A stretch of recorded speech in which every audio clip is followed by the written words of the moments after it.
जय भोलेनाथ। आप सभी भक्तों को सावन सोमवार व्रत की ढेर सारी शुभकामनाएं।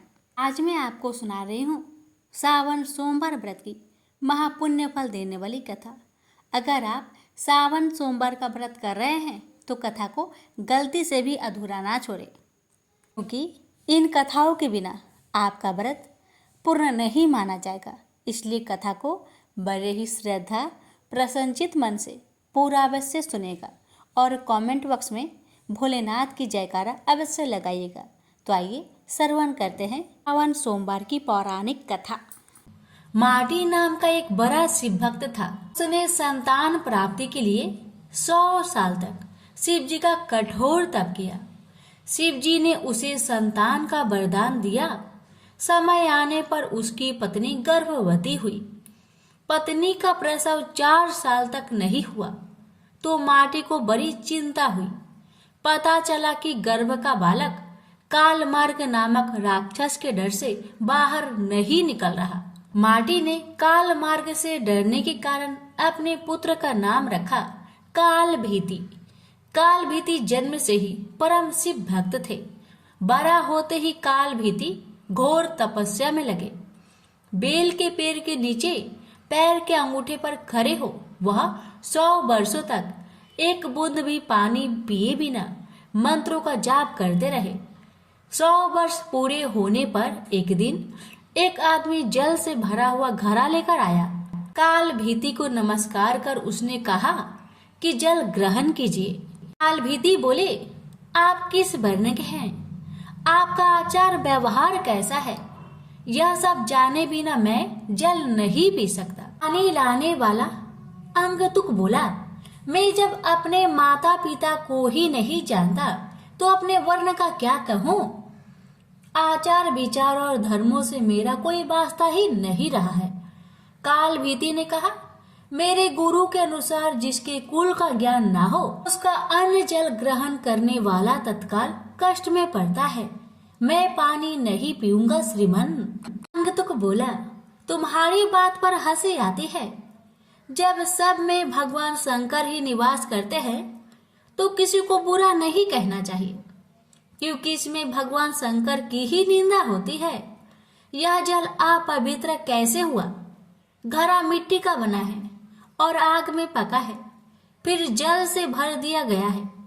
मेरे छूने से अशुद्धि आ गई है तो अगर मैं अशुद्ध होकर इस धरती पर हूँ तो आप यहाँ क्यों रहते हैं? आकाश में क्यों नहीं रहते? काल भीति ने कहा, सभी में शिव ही है। सबको शिव मानने वाले नास्तिक लोग खाना छोड़कर मिट्टी क्यों नहीं खाते? आँख और धूल क्यों नहीं फाँकते? मैं यह नहीं कह रहा कि सब में शिव नहीं है। भगवान शिव सब में है ही। मेरी बात ध्यान से सुनिए। सोने के गहने बहुत तरह से बनते हैं, कुछ शुद्ध सोने के तो कुछ मिलावटी। खरे खोटे सभी आभूषणों में सोना तो है ही। इसी प्रकार ऊंच नीच शुद्ध अशुद्ध सब में भगवान सदा शिव विराजमान है। जैसे खोटा सोना खरे के साथ मिलकर एक हो जाता है, इसी तरह इस शरीर को भी व्रत तपस्या और सदाचार आदि के द्वारा शोधित करके शुद्ध बना लेने पर मनुष्य निश्चय ही खरा सोना होकर स्वर्ग लोक में जाता है। तो शरीर को खोटी अपवित्र चीजों से बिगाड़ना ठीक नहीं। जो व्रत उपवास करके शुद्ध हो गया है वह भी यदि इस तरह अशुद्ध होने लगे तो थोड़े ही दिनों में पतित हो जाएगा। इसलिए आपका दिया पानी मैं कभी नहीं पीऊंगा। काल भीति के ऐसे कहने पर अंगतुक हंसने लगा। उसने दाहिने अंगूठे से जमीन कुदेर कर एक बहुत बड़ा गड्ढा तैयार किया। फिर उसी में वह सारा जल ढुलका दिया। गड्ढा भर गया, पानी बचा रह गया। फिर उसने अपने पैर से ही कुदेर कर एक तालाब बना दिया और बचे हुए जल से उस तालाब को भर दिया। यह अद्भुत दृश्य देखकर काल भीति जरा भी नहीं चौंके। अंगतुक बोला, ब्राह्मण देव, आप है तो मूर्ख, परंतु बातें पंडितों सी करते हैं। लगता है आपने विद्वान की बात नहीं सुनी। कुआं दूसरे का, घड़ा दूसरे का और रस्सी दूसरे की है। एक पानी पिलाता है और एक पीता है, सब समान फल के भागी होते हैं। ऐसा ही मेरा भी जल है। तुम धर्म के ज्ञाता हो, फिर क्यों इसे नहीं पियोगे? काल भीति ने विचार किया, यदि एक कार्य में अनेक सहायक हो तो काम करने वाले को मिलने वाला फल बंटकर समान हो जाता है। बात तो ठीक है। काल भीति ने उस मनुष्य से कहा, आपका यह कहना ठीक है, कुएं और तालाब का पानी पीने में दोष नहीं है, फिर भी आपने तो अपने घड़े के जल से ही इस गड्ढे को भरा है। यह बात सामने देखकर मैं हरगिज इसे नहीं पीऊंगा। काल भीति के हठ पर वह पुरुष हंसता हुआ अंतर्ध्यान हो गया। अब काल भीति को अचरज हुआ, सोचने लगे कि यह क्या किस्सा है। इतने में ही उस बेल के पेड़ के नीचे धरती फाड़कर सुंदर चमचमाता शिवलिंग प्रकट हो गया। तब काल भीति ने कहा, जो पाप के काल है, जिनके कंठ में काला चिन्ह सुशोभित होता है तथा जो संसार के काल स्वरूप है, उन भगवान महाकाल की मैं शरण लेता हूँ। आप हमें शरण दीजिए, आपको बारंबार नमस्कार है। काल भीति की स्तुति पर महादेव उस लिंग से प्रकट हुए और कहा, ब्राह्मण, तुमने इस महातीर्थ में रहकर मेरी जो आराधना की है उससे मैं संतुष्ट हूँ। अब काल मार्ग से तुम निर्भय रहो। मैं ही मनुष्य रूप में प्रकट हुआ था। मैंने यह गड्ढा और तालाब सब तीर्थों के जल से भरा है। यह परम पवित्र जल तुम्हारे लिए ही लाया था। तुम मुझसे कोई मनोवांछित वर मांगो। काल भीति ने कहा, प्रभु, यदि आप मुझ पर प्रसन्न हैं तो सदा यहाँ निवास करें। इस शिवलिंग पर जो भी दान पूजन किया जाए वह अच्छा ही हो। आपने काल से मुझे मुक्ति दिलाई है, इसलिए यह शिवलिंग महाकाल के नाम से प्रसिद्ध हो। भगवान बोले, जो कोई अक्षय तृतीया, शिवरात्रि, सावन मास, चतुर्दशी, अष्टमी, सोमवार तथा विशेष पर्व के दिन इस सरोवर में स्नान करके इस शिवलिंग की पूजा करेगा, वह शिव को ही प्राप्त होगा। यहाँ किया हुआ जप, तप और रुद्र जप सब अच्छा होगा। तुम नंदी के साथ मेरे दूसरे द्वारपाल बनोगे। काल पर विजय पाने से तुम महाकाल के नाम से प्रसिद्ध होगे। शीघ्र ही राजश्री कर्णधम यहाँ आएंगे। उन्हें धर्म का उपदेश करके तुम मेरे लोक में चले आओ। यह कहकर भगवान रुद्र उस लिंग में ही लीन हो गए। स्कंद पुराण की यह कथा श्रवण, पठन एवं मनन करने से आशुतोष महाकाल अत्यंत प्रसन्न होते हैं। प्रेम से बोलिए हर हर महादेव। माता पार्वती की जय। किसी गांव में एक निर्धन ब्राह्मण अपनी पत्नी और पुत्र के साथ रहता था। ब्राह्मण को गांव से जो भिक्षा मिलती उसी से वह अपने परिवार का भरण पोषण करता था। एक दिन ब्राह्मणी अपने पति से बोली, मुझे अपनी कोई चिंता नहीं है स्वामी, मैं आपके साथ भूखी प्यासी रहकर भी अपना जीवन व्यतीत कर सकती हूँ, लेकिन मुझे अपने बेटे की भूख प्यास नहीं देखी जाती। अमन बोला, मैं तुम्हारी भावनाओं को समझता हूँ प्रिय, लेकिन भाग्य का लेख को विधाता भी नहीं बदल सकता। हमारे भाग्य में निर्धन रहना ही लिखा है। ब्राह्मणी बोली, भाग्य के भरोसे बैठे रहना मूर्खता के सिवा कुछ नहीं। अगर इंसान कोशिश करे तो वह कर्म करके अपने भाग्य को बदल सकता है। आप कहीं परदेश में जाए, मुझे विश्वास है कि आप वहाँ अच्छी आय करेंगे और हमारा भाग्य बदल जाएगा। ब्राह्मण बोला, तुम्हारी बात तर्क संगत है प्रिय, मगर मुझे भिक्षा मांगने और पंडिताई के सिवा कोई काम नहीं आता। ब्राह्मणी बोली, हमारे गांव में आपकी पंडिताई की कोई कद्र नहीं करता है। किसी दूसरे गांव या नगर में आपकी पंडिताई चल निकले तो हमारे बुरे दिन फिर जाए। अपनी पत्नी की सलाह मानकर ब्राह्मण दूसरे नगर में पहुंच गया। उसका दुर्भाग्य उस पर घात लगाए बैठा था। नगर में उसे कोई टके शेर पूछने वाला भी नहीं मिला। हालातों को देखते हुए वह सोचने लगा कि इस नगर से उसका गांव ही अच्छा है। नगरवासी तो पूरे नास्तिक है, उसे भिक्षा तक भी देने को तैयार नहीं है। यह सोचकर वह थक हार कर अपने गांव लौट आया और पहले की भांति पंडिताई करके और भिक्षा मांगकर अपना गुजारा करने लगा। एक दिन वह भिक्षा मांगकर लौट रहा था, तभी उधर से भगवान शिव माता पार्वती के साथ गुजरे। उस निर्धन ब्राह्मण की हालत देखकर माता पार्वती ने ब्राह्मण की तरफ संकेत करते हुए भगवान शिव से कहा, आप उस ब्राह्मण को देख रहे हैं स्वामी? शिव बोले, हाँ, वह बहुत निर्धन है और दुखी भी है। पार्वती बोली, आप उसके दुख का निवारण करें नाथ। एक तो ब्राह्मण, दूसरे दरिद्र, मुझसे उसका दुख देखा नहीं जाता। शिव बोले, यह मृत्यु लोक है प्रिय, जहाँ हर प्राणी किसी न किसी दुख से त्रस्त है। सब अपने अपने कर्मों का फल भोग रहे हैं। तुम किस किस का दुख दूर कराओगी? पार्वती बोली, आपको उस निर्धन ब्राह्मण को धनवान बनाना होगा स्वामी। शिव बोले, वह भाग्यहीन है पार्वती, उसके भाग्य में फटे पुराने कपड़े और रूखा सूखा भोजन ही लिखा है। मगर पार्वती अपनी जीत पर अड़ी रही। अंत में हारकर शिव को पार्वती की बात माननी पड़ी। उन्होंने उस रास्ते में, जिस रास्ते से ब्राह्मण जा रहा था, सोने की एक ईंट डाल दी। अचानक ब्राह्मण को क्या सूझा? उसने सोचा कि वह आंखें बंद करके कितनी दूर चल सकता है। यह सोचकर वह अपनी आंखें बंद करके चलने लगा और सोने की ईंट के बिल्कुल समीप से होकर आगे गुजर गया।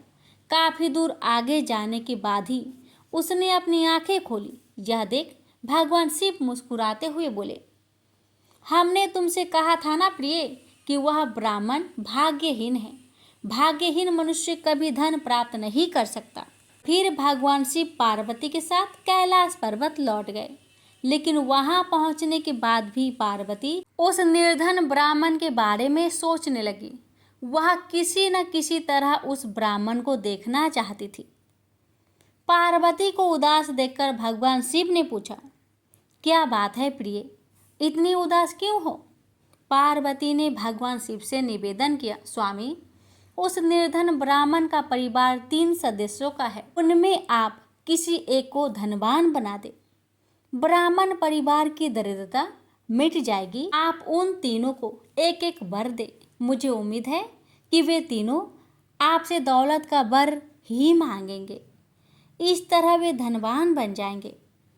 शिव बोले, ठीक है प्रिय, जैसा तुम चाहोगी वैसा ही होगा। और फिर कुछ दिनों के बाद भगवान शिव पार्वती के साथ ब्राह्मण के घर पहुंचे। साक्षात भगवान शिव और पार्वती को देखकर ब्राह्मण परिवार आत्मा विभोर हो उठा। उन्होंने भगवान शिव और पार्वती के चरण स्पर्श किए। शिव बोले, मैं तुम तीनों को एक एक वर देना चाहता हूँ। तुम तीनों अपनी इच्छा अनुसार वर मांग सकते हो। ब्राह्मणी उतावला होते हुए बोली, पहले मुझे वर दीजिए प्रभु। भगवान शिव ने कहा, मांगो, क्या चाहती हो? काफी सोचने समझने के बाद ब्राह्मणी बोली, भगवान, मुझे दुनिया की सबसे अधिक खूबसूरत और जवान औरत बना दीजिए। मरते दम तक मेरी जवानी और सुंदरता कायम रहे। भगवान शिव ने मुस्कुराकर कहा, तथास्तु। अगले ही पल बूढ़ी ब्राह्मणी एक जवान और खूबसूरत युवती के रूप में बदल गई। उसी समय उनके घर के सामने से गांव के जमींदार का पुत्र गुजर रहा था, जो घोड़े पर सवार था। उसने खूबसूरत ब्राह्मणी को देखा तो उस पर मुग्ध हो उठा। वह इस खूबसूरत ब्राह्मणी से शादी करेगा। यह सोचकर उसने उसे अपने घोड़े पर बैठाया और घोड़ा अपनी हवेली के तरफ दौड़ दिया। यह देख ब्राह्मण अपनी छाती पीटते हुए विलाप करने लगा, हाय मेरी पत्नी, रो मत ब्राह्मण श्रेष्ठ, तुम भी मुझसे कोई वर मांग लो, जो मांगोगे तुम्हें मिलेगा। भगवान शिव सांत्वना देते हुए बोले, मेरी पत्नी को वापस बुला लीजिए प्रभु, मुझे इसके सिवा कुछ भी नहीं चाहिए। ब्राह्मण ने निवेदन करते हुए कहा। भगवान शिव बोले, तथास्तु। देखते ही देखते ब्राह्मणी वहां खड़ी थी अपने पत्नी को अपने सामने देखकर ब्राह्मण राहत की सांस ली। भगवान शिव ने ब्राह्मण पुत्र से कहा, तुम क्या वर मांगते हो बेटा? ब्राह्मण पुत्र ने काफी सोचने समझने के बाद कहा, भगवान मुझे कुछ नहीं चाहिए, लेकिन आप मेरी माँ को पहले जैसी बूढ़ी बना दीजिए। तथास्तु, भगवान शिव ने कहा, और अगले ही पल ब्राह्मणी पहले के समान बूढ़ी हो गई। ब्राह्मण परिवार की मूर्खता पर पार्वती ने अपना माथा पीटा। सोचने लगी कि तीनों ही वास्तव में ही भाग्यहीन हैं। विधि ने उनके भाग्य में जो लिख दिया है उसे देवी देवता भी नहीं बदल सकते। प्रेम से बोलिए हर हर महादेव। उज्जैनी में राजा चंद्रसेन का राज था। वह भगवान शिव का परम भक्त था। शिव गणों के मुख्य मणिभद्र नामक गण उसका मित्र था। एक बार मणिभद्र ने राजा चंद्रसेन को एक अत्यंत तेजोमयी चिंतामणि प्रदान की। चंद्रसेन ने इसे गले में धारण किया तो उसका प्रभा मंडल तो जगमगा ही उठा। साथ ही दूसरे देशों में उसकी यश कीर्ति बढ़ने लगी। उस मणि को प्राप्त करने के लिए दूसरे राजाओं ने प्रयास आरंभ कर दिया। कुछ ने प्रत्यक्षतः मांग की, कुछ ने विनती की। चूंकि वह राजा की अत्यंत प्रिय वस्तु थी, अतः राजा ने वह मणि किसी को नहीं दी। अंततः उन पर मणि आकांक्षी राजाओं ने आक्रमण कर दिया। ये भक्त चंद्रसेन भगवान महाकाल के शरण में जाकर ध्यान मग्न हो गया। जब चंद्रसेन समादित्य था तब वहां कोई गोपी अपने छोटे बालक को साथ लेकर दर्शन हेतु आई। बालक की उम्र थी 5 वर्ष और गोपी विधवा थी। राजा चंद्रसेन को ध्यान मग्न देखकर बालक भी शिव की पूजा हेतु प्रेरित हुआ। वह कहीं से एक पाषाण ले आया और अपने घर के एकांत स्थल में बैठकर भक्ति भाव से शिवलिंग की पूजा करने लगा। कुछ देर पश्चात उसकी माता ने भोजन के लिए उसे बुलाया, किंतु वह नहीं आया। फिर बुलाया, वह फिर नहीं आया। माता स्वयं बुलाने आई तो उसने देखा बालक ध्यान मग्न बैठा है और उसकी आवाज सुन नहीं रहा है।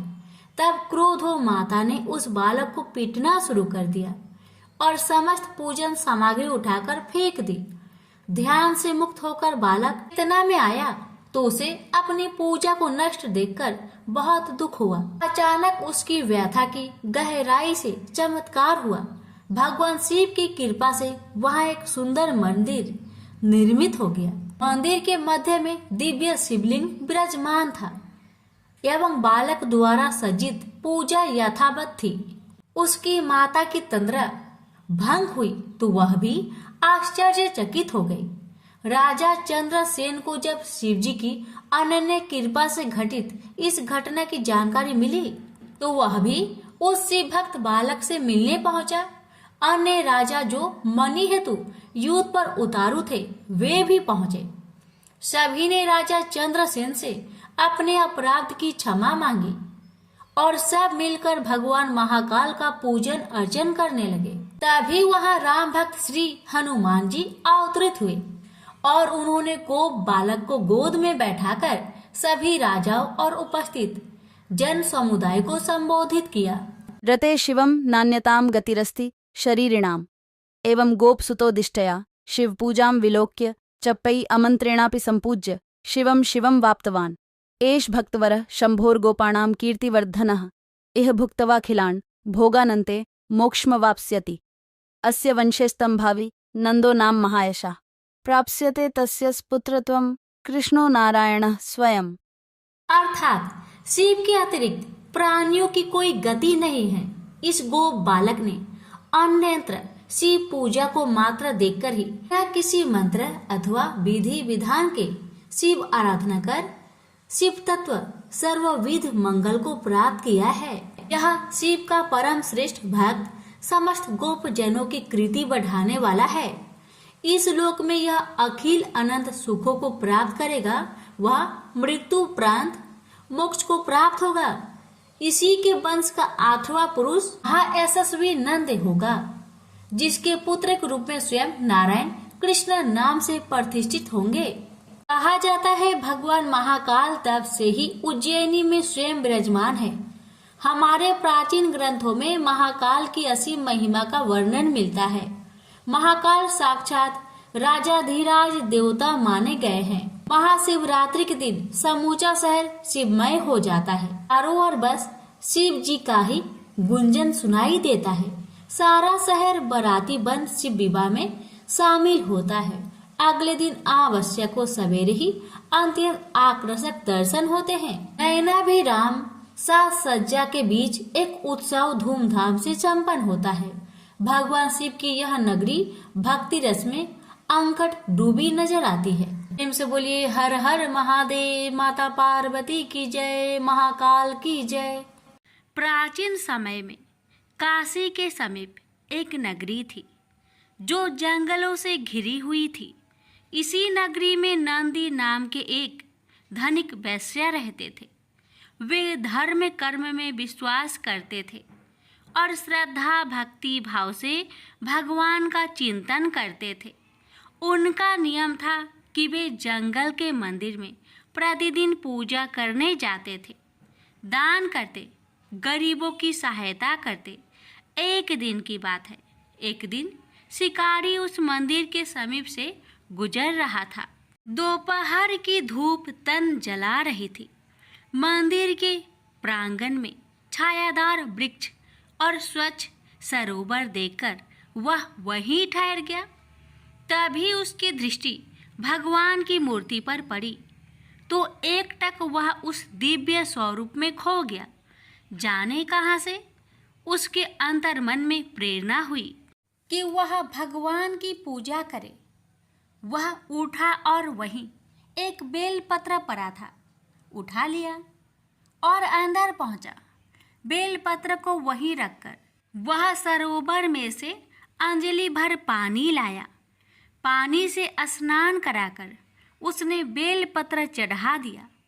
फिर अपनी बुद्धि के अनुसार अपनी हथेली दांतों से काटकर रक्त चढ़ा दिया। पूजा से निवृत्त होकर वह पेड़ के नीचे लेटा तो उसे भूख प्यास नहीं लग रही थी, जबकि वह सुबह का भूखा था। इसे भगवान का ही चमत्कार समझकर उसने रोज वहां आकर पूजा करने का निश्चय किया। दूसरे दिन प्रातःकाल नंदी वैश्य पूजा करने आए। मंदिर में सड़ा हुआ बेलपत्र और खून के छींटे देखकर वह अबाक रह गए। यह अमंगल कार्य किसने किया? ऐसा भ्रष्ट विघ्न पहले तो कभी नहीं हुआ। अवश्य मेरी पूजा में कोई त्रुटि रह गई है। ऐसा सोचकर उन्होंने मंदिर को धो पोंछकर स्वच्छ किया और अपनी पूजा की। तत्पश्चात घर लौटकर अपने पुरोहित को यह सब बताया। अवश्य कोई दुष्ट जंगली होगा। कल मैं स्वयं चलूंगा और उसे डांटूंगा कि ऐसा अनर्थ करने से महादेव रुष्ट हो जाएंगे। पुरोहित ने कहा। अगले दिन दोनों पूजा सामग्री लेकर मंदिर पहुंचे। वहां कल जैसी ही स्थिति आज भी थी। नंदी वैश्य और पुरोहित ने मंदिर को फिर साफ किया और शिव के महामंत्र का जाप किया। वेद मंत्रों की धुन से आसपास का वातावरण गूंज उठा, परंतु दोनों की दृष्टि मंदिर आने वाले मार्ग पर लगी थी। शिकारी दोपहर के समय आ गया। शिकारी की भयंकर आकृति देखकर दोनों भयभीत हो गए। ऐसे खूंखार मानव से जो राक्षस सदृश लग रहा था, डर जाना स्वाभाविक था। दोनों ही भगवान रुद्र की विशाल मूर्ति के पीछे जा छिपे। उनकी आंखों के समक्ष ही उस जंगली ने उनकी पूजा नष्ट भ्रष्ट कर दी। अपनी पूजा शुरू की, जल से स्नान कराया और बेलपत्र चढ़ाकर अपनी घायल हथेली में पुनः चाकू मारा तो रक्त के साथ मांस भी निकल पड़ा। दोनों चीजें पूर्ण भाव से प्रभु को अर्पित कर दी। फिर साष्टांग दंडवत करके चला गया। महाराज, ये तो कोई राक्षस है। नंदी वैश्य बोले, इसे तो किसी ज्ञान, प्रलोभन या भय से नहीं रोका जा सकता। ऐसी चेष्टा भी करते हैं तो यह निर्दयी जीवित न छोड़ेगा। सत्य कह रहे हैं आप। यह मूर्ख है तो क्या करे? भगवान को यूं ही अपवित्र होने के लिए छोड़ दे? नहीं, इस समस्या का एक ही उपचार है। मूर्ति को यहाँ से ले चलो और अपने घर में स्थापित करो। दोनों ने यही निर्णय किया और घर लौट आए। नंदी वैश्य ने आधा दर्जन मजदूर लिए और बैलगाड़ी में बैठकर मंदिर जा पहुंचा। एक दुष्ट जंगली मंदिर को अपवित्र करता है, समझाने पर भी नहीं मानता, इसलिए मूर्ति को घर ले चलो। नंदी ने अपने मजदूरों से कहा। तत्काल मूर्ति को उखाड़ लिया गया और बैलगाड़ी में लादकर नगर में लाया गया। नंदी वैश्य ने पूर्ण विधि विधान से मूर्ति को वैद्य मंत्रोपचार के साथ अपने घर में स्थापित किया। रात भर मूर्ति के समक्ष भजन कीर्तन होता रहा। दूसरे दिन शिकारी अपने निर्धारित समय पर पूजा करने पहुंचा तो मूर्ति को वह न देखकर सन्न रह गया। ए भगवान, कहाँ गए? लगता है कि कहीं छुप गए। शिकारी ने मंदिर का कोना कोना छान मारा। भगवान वहां कहीं भी न थे। वह वहीं बैठकर जोर जोर से रोने लगा। हे शंभो! वह भाव विह्वल होकर रोने लगा। मुझे क्यों त्याग दिया भगवान? मुझसे क्या भूल हो गई जो आप इस तरह मुझे छोड़कर चले गए? मैंने तो कोई अपराध नहीं किया। यदि भूलवश कोई अपराध हो भी गया है तो मुझे क्षमा कर दो प्रभु। मैं आपकी पूजा के लिए व्याकुल हूँ भगवान। वहाँ होते तब तो उत्तर देते। शिकारी ने उस मूर्ति स्थल को ही भगवान की संज्ञा दी और अपनी पूजा प्रारंभ कर दी। हे जगन्नाथ, बिना आराध्य के कैसी पूजा? परंतु मैं विवश हूँ। मेरा आवेग नहीं रुकता।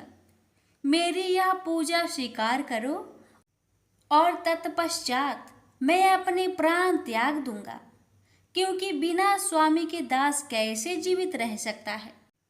उसने बेल पत्र और जल चढ़ाकर अपने हाथ से मांस काटकर रक्त सहित उसी स्थान पर समर्पित कर दिया जहाँ पहले मूर्ति थी। फिर सरोवर में स्नान करके अखंड ध्यान में बैठ गया। उसके हृदय में कोई कामना नहीं रही थी। दिन प्रतिदिन उसका ध्यान सघन हो रहा था। उसके हृदय में ओम ओम की धुन प्रतिध्वनित हो रही थी कि रात की कठिन साधना श्वास से विरत होकर प्राण में पहुंच गई थी। कैलाशवासी महादेव अपनी समाधि में लीन थे। जब भक्त की प्राणयुक्त पुकार उनके मर्म से टकराई तो भगवान भोलेनाथ ने समाधि छोड़ दी और दिव्य दृष्टि से चहु और देखा कि रात को निष्काम भक्ति करते देखा तो दौड़े उसके समक्ष पहुंचे। वत्स, आंखें खोलो, मैं तुम्हारे समक्ष हूँ। तुम्हारे कठिन तप और भक्ति भाव से मैं अति प्रसन्न हूँ। तुम अपनी अभिलाषा व्यक्त करो। भगवान रुद्र ने प्रेम पूर्वक कहा। किरात ने आंखें खोली तो समक्ष अपने आराध्य को देखा। भगवान वह विह्वल होकर उनके चरणों से लिपट गया। अपने दर्शन देकर मुझे कृतार्थ किया। मैं सिर्फ इतनी अभिलाषा रखता हूँ कि मैं सदैव आपके ध्यान, भक्ति और सेवा में निरत रहूं। तथास्तु, आज से तुम मेरे पार्षद हुए। मैं तुम्हें अपनी सेवा में लेता हूँ। किरात प्रसन्नता से नाच उठा। उसकी यह दशा देखकर भोले भंडारी भी डमरू बजाने लगे और सुंदर नृत्य कर उठे।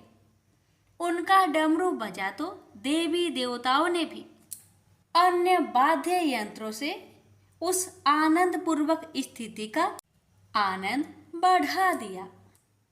तीनों लोकों में ओम ओम की प्रतिध्वनि हो रही थी। शंख, मृदंग, ढोलक इत्यादि की सुरीली लय से सर्वत्र आनंद उमड़ उठा। शिव भक्तों में तो जैसे आनंद का बाढ़ आ गई। चहु और बम भोले गुंजयमान हो रहा था। नंदी वैश्य भी अपने घर में बैठे थे। जब उन्होंने सुना कि जंगल वाले मंदिर पर स्वयं देवाधिदेव डमरू बजाकर नृत्य कर रहे हैं, तो वह नंगे पांव ही दौड़ते चले गए। मंदिर पर अपार भीड़ एकत्र थी। कितना विहंगम दृश्य था। नंदी वैश्य ने किरात को भगवान शंकर के साथ नृत्य करते देखा तो उन्हें आश्चर्य के साथ किरात के प्रति अपने पूर्व विचारों पर क्षोभ हुआ कि मैं कितना अधम हूँ जो भगवान के प्यारे भक्त को अपशब्द कहता था। मैंने ही उसे उसके आराध्य की पूजा न करने देने का निष्फल प्रयास किया। नंदी वैश्य दौड़कर किरात के चरणों से लिपट गया। हे महात्मन, मेरा अपराध क्षमा करो। मैंने ही भगवान की मूर्ति ले जाने का अपराध किया। मैं अधम हूँ, मुझे क्षमा करो। उठो मेरे प्रेरक। किरात ने नंदी को उठाया। तुम्हारी ही कृपा से तो मुझे जैसे अब बुद्धि को भगवान के साक्षात दर्शन हुए। मैं तुम्हारा ऋणी हूँ। तुम महान हो भक्त, तुम्हारी भक्ति श्रेष्ठ है। अब तुम ही मेरा उद्धार कर सकते हो। मैं तुम्हारी शरण में हूँ। किरात ने उन्हें भोलेनाथ के समक्ष प्रस्तुत किया। हे महाकाल, भोलेनाथ ने कहा, यह कौन है? मैं इसे नहीं पहचानता। नाथ, यह आपके परम भक्त है। प्रतिदिन आपकी पूजा करते हैं। मुझे स्मरण नहीं। मुझे तो केवल तुम ही याद हो। तुम ही मेरी प्रेमी हो। मैं तो उनका मित्र हूँ, तो निष्काम हृदय से मेरा सुमिरन करते हैं।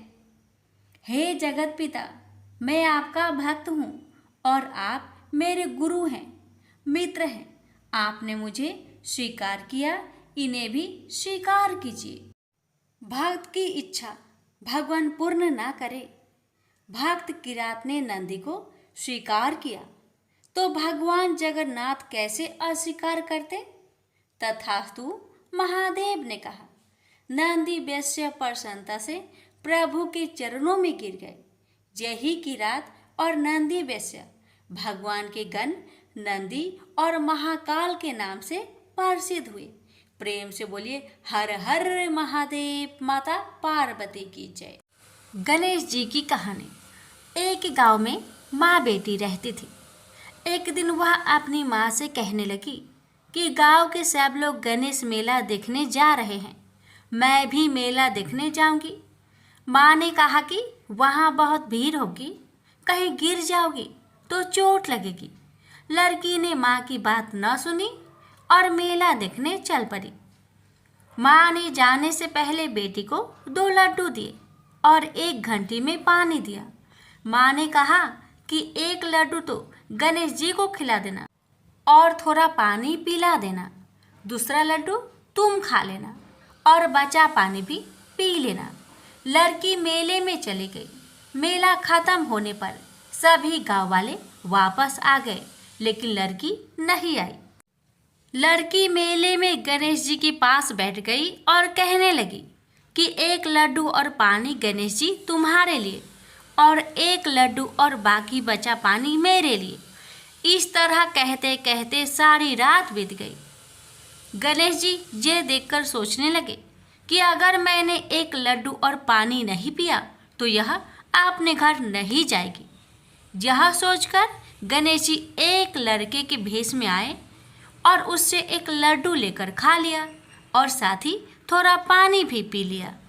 फिर वह कहने लगे कि मांगो, तुम क्या मांगती हो? लड़की मन में सोचने लगी कि क्या मांगू, अन्न मांगू या धन मांगू या अपने लिए अच्छा वर मांगू। या खेत मांगू या महल मांगू, वह मन में सोच रही थी। तो गणेश जी उसकी मन की बात को जान गए। वह लड़की से बोले कि तुम अपने घर जाओ और तुमने जो भी अपने मन में सोचा है वह सब तुम्हें मिलेगा। लड़की घर पहुंची तो माँ ने पूछा कि इतनी देर कैसे हो गई। बेटी ने कहा कि आपने जैसा कहा था मैंने वैसा ही किया है। और देखते ही देखते जो भी लड़की ने सोचा था वह सब कुछ हो गया। प्रेम से बोलिए गणेश भगवान की जय। शिव जी की आरती। ओम जय शिव ओंकारा, स्वामी जय शिव ओंकारा, ब्रह्मा विष्णु सदा शिव अर्धांगी धारा। ओम जय शिव ओंकारा, स्वामी जय शिव ओंकारा, एकानन चतुरानन पंचानन राजे, हंसानन गरुरासन वृषवाहन साजे। ओम जय शिव ओंकारा, स्वामी जय शिव ओंकारा, दो भुज चार चतुर्भुज दस भुज अति सोहे, त्रिगुण रूप निरखते त्रिभुवन जन मोहे। अच्छी माला बने माला मुंड माला धारी, त्रिपुरारी कंसारी करे माला धारी। श्वेतांबर पीतांबर बाघंबर अंगे, सनकादिकी गरुणादिकी भूतादिकी संगे।